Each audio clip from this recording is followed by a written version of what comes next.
Hello. Today's video is about no contact versus silent treatment. Many people don't seem to realize that the silent treatment and no contact are very different things. As a result, many people shame victims who implement no contact. They call victims immature, spoiled, unreasonable, and more, saying that the victims are just pouting or trying to punish their abuser, when the truth really is abusers are the ones who are being immature and unreasonable, and they're trying to punish their victims by using the silent treatment. No contact isn't done to punish or hurt anyone. It's done because a victim has tried and tried to make a relationship better, yet nothing's improved. It's a desperate, last-ditch effort to protect a person's mental and physical health by escaping an abusive person. Any person can take only so much before it starts to affect their health. No contact is also permanent. There's no going back for the victim who has settled on no contact as their best option. That's partly why so much serious consideration goes into it.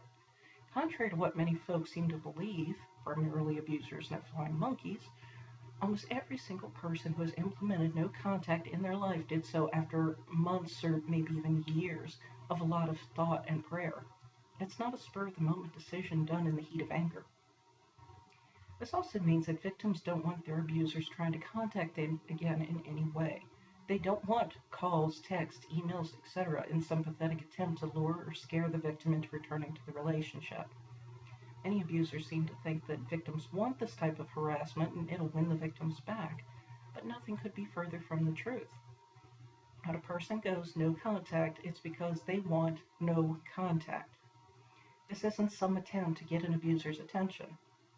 Abusers often think that is the case because that is probably what they would want to accomplish by not speaking to someone. The silent treatment is also done on the spur of the moment. Abusers are spontaneous people and usually not in a good way. Anything a victim says or does can make an abuser decide in an instant to use a silent treatment. Or a victim doesn't have to say or do anything. Abusers don't exactly have the most integrity in the world. If they want silent treatment drama, they certainly aren't above creating it by inventing some imaginary slight from their victim.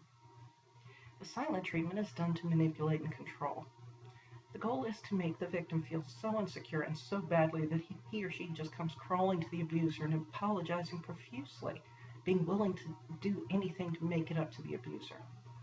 The abuser rarely even tells the victim what awful thing it was he or she did, but instead makes the victim guess. This makes the victim easier to control and more willing to try harder and harder. I remember my mother using the line, "If you don't know what you did, I'm not going to tell you." Not exactly a healthy or useful way to cope with conflict, but abusers will use that line. The silent treatment's also done to punish victims.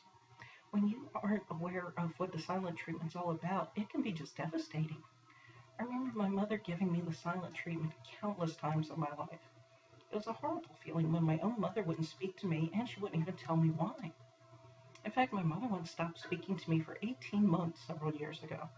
Why she did that, she never would say.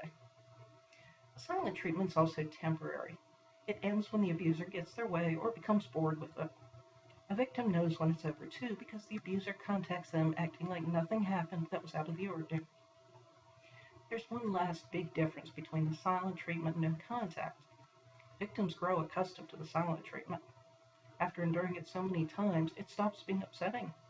I, for one, looked forward to my mother's silent treatments because it meant a break from her drama. Abusers, however, are always shocked by no contact, no matter how horribly they may have treated their victims. And ironically, the ones who seem the most shocked by no contact are the ones who repeatedly use the silent treatment. Thank you for watching my video.